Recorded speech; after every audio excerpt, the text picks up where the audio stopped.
Hola, buenos días. Esta es la grabación hecha para la clase de tercero de secundaria A del jueves 13 de enero del año 2022.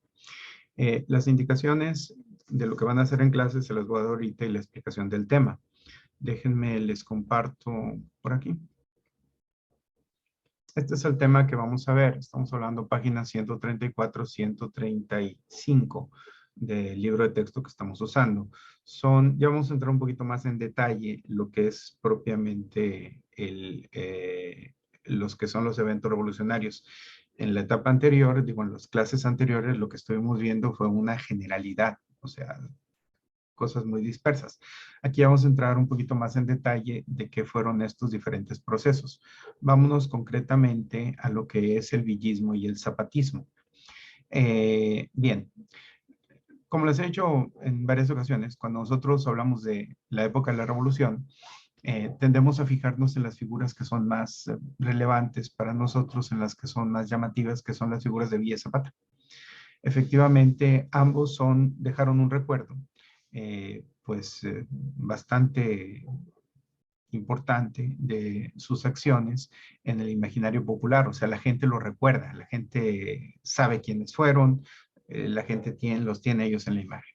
Porque los dos fueron caudillos populares.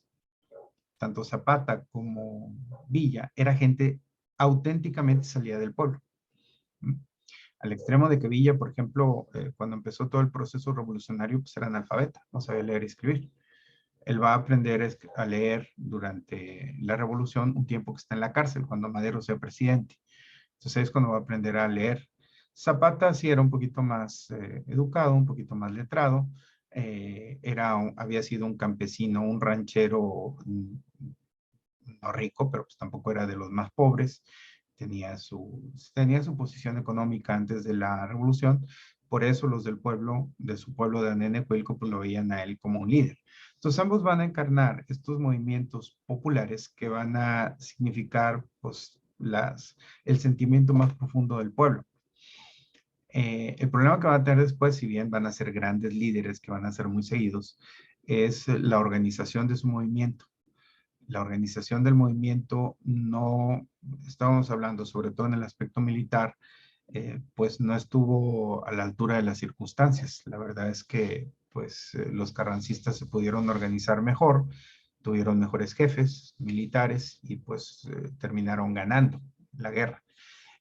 Pero el aspecto, lo que se resalta en este punto, en esta parte del libro, es lo que los movimientos significaban. Es decir, este aspecto, ¿cómo te diré? Auténticamente popular de gente surgida del pueblo. Aquí se hace mucho énfasis, por ejemplo, en la lucha de Zapata. La lucha de Zapata, ya te he dicho con anterioridad, es la lucha por la tierra. Estamos hablando de un México de hace más de 100 años, un México en el cual palabras como la democracia, esas cosas, pues no eran muy atractivas porque la gente pues vivía su cotidianidad sin preocuparse demasiado por ello. En la cultura mexicana no estaba enraizado el aspecto propiamente democrático. Estoy hablando entre unos cuantos intelectuales sí, pero entre la mayoría del pueblo no. Entonces, para ellos hablar esto de democracia, elecciones libres y todo, pues no, puede ser que más o menos convencieras a algunos, pero no era lo que más les importaba. Lo que más les importaba era lo concreto en su vida era la tierra. En el caso concreto, el caso específico, perdón, del zapatismo, el sur eh, era en ese entonces diferente de lo que es el norte en la cuestión de la sociología de la gente que habitaba en el campo. En el sur, la tierra era mucho menos abundante, digámoslo, que en el norte, primero porque la densidad de población era mayor, segundo porque eran territorios ancestralmente cultivados y ancestralmente ocupados desde antes de llegar a los españoles. Entonces, por ejemplo, cuando fue la colonia, la corona respetó las tierras de los indios. En ese sentido, pues eso es un hecho. Por supuesto que hubo casos en los que no fue así, pero estamos hablando de una historia de 300 años. Claro que puedes encontrar ejemplos en los que no es lo que te estoy diciendo, pero en lo general, la corona española sí respetaba las propiedades de los indios. Después de la independencia, es cuando ya con una visión pues, de crear un estado más avanzado que empieza a crearse en México con el asunto de la propiedad privada, el capitalismo que se empieza a introducir, es cuando los hacendados, el gobierno a través de ciertas leyes favorece pues, las leyes, yo les he dicho, de las compañías deslindadoras, la ley de desamortización de las tierras públicas, todo eso que se aprobó, sobre todo en tiempos de Manuel González, fue lo que facilitó a muchos hacendados de apropiarse de las tierras de los indios, porque esas leyes decían que si tú llegabas a un lugar y en ese lugar nadie tenía los derechos de propiedad, entonces tú si hacías ciertos, si marcabas el terreno y hacías ciertas cosas, te podías apropiar de ello. La idea de esa ley había sido para colonizar el campo mexicano, pero la verdad es que se usó sobre todo para despojar a los indígenas de su tierra. Entonces, cuando viene la revolución, el levantamiento del sur no es el mismo que el de Madero. Madero lo que quiere es tumbar al dictador para establecer la democracia. Zapata, el líder de la revolución sureña, lo que quiere es que les devuelvan las tierras. Por eso cuando Porfirio es derrotado y se va, acepta irse del país, Madero dice, pues ya ganamos. Ya la guerra ya se acabó, porque el objetivo de nosotros era derribar al dictador y hacer nuevas elecciones para establecer la democracia. Y Zapata dice, no, pues ¿cuál ganamos? Vamos a ganar cuando me devuelvan las tierras. Mientras me devuelvan las tierras, pues no. Entonces, por eso es que Zapata y Madero nunca se van a entender. También por eso mismo es que Zapata va a desconfiar siempre de Carranza. Carranza es un hacendado del norte, es un tipo, un ranchero acomodado del norte, mientras que Zapata pues es un indígena del sur, que ve con desconfianza a estos que a final de cuentas pertenece a la misma clase social que fue la que los despojó de sus tierras, los indios. En ese sentido, la alianza entre Zapata y Villa, ambas figuras populares, pues es muchísimo más natural que la que fue con Carranza. Con Carranza, por supuesto que hubo esta cooperación, porque pues Carranza empezó justamente la guerra contra Huerta. Entonces, mientras tuvieron como enemigo común a Huerta, cooperaron. En el momento en que se fue Huerta, las diferencias entre estos grupos empezaron a aflorar y es lo que va a ocasionar que la revolución se divida y la lucha entre ellos. ¿Eh?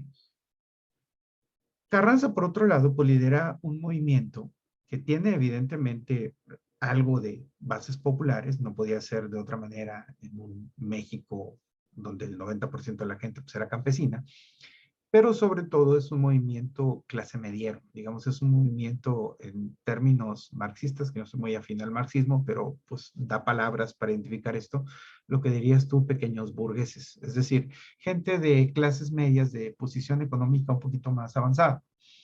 Eh, Carranza es un hombre de orden, es alguien que es visto desde el inicio como un hombre de orden. ¿Por qué? Porque él había sido, de hecho, antes ya senador en tiempos de don Porfirio, luego gobernador del estado de Coahuila, cuando vino la revolución. Él supo pasarse a tiempo la revolución.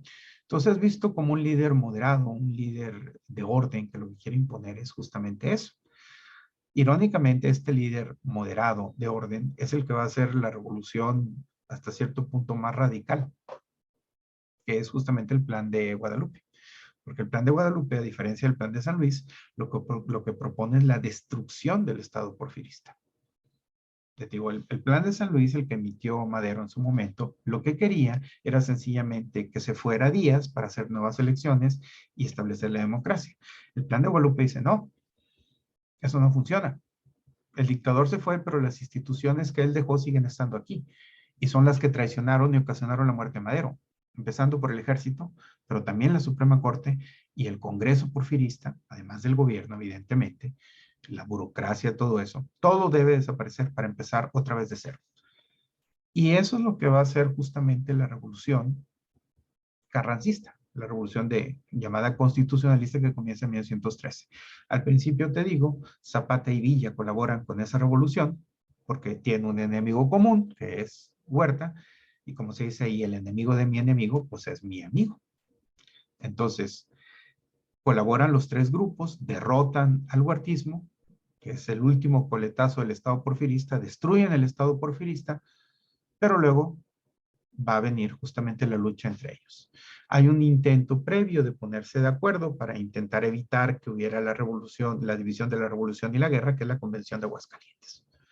Ahí es donde, a finales de 1914, se reúnen intentando llegar a un acuerdo.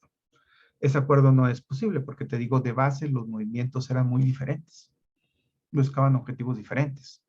Carranza es otra vez un líder político que pretende establecer un Estado con orden, con leyes, con instituciones. Villa y Zapata son caudillos populares que lo que pretenden es hacer una transformación social. Eso va a ocasionar justamente que estos grupos no se entiendan y eso es lo que va a ocasionar que finalmente termine estallando la guerra entre ellos. 1915 a 1916 es la guerra entre los diferentes grupos revolucionarios. Entonces, el tema de esta clase es justamente que tú hagas estos tres, estos tres subtemas: el villismo y zapatismo, carrancismo y la Convención de Aguascalientes.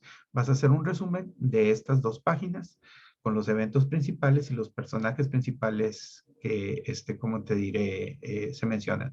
Ponle particular atención a cuando hablen de los planes. Ya te he dicho, en el examen van a venir los 4 planes que te mencioné al inicio. Tienes que saber quién y por qué se emitió el plan de San Luis, el plan de Ayala, que es el plan zapatista, que es el plan que reclama la tierra, el plan de Guadalupe, que es el plan carrancista que propone la destrucción del Estado porfirista. Más adelante vamos a ver el plan de Agua Prieta, que es el último de los 4 grandes planes revolucionarios. Hasta aquí esta clase. El tema, lo que vas a hacer es el resumen de esto y pues nos vemos en la siguiente clase.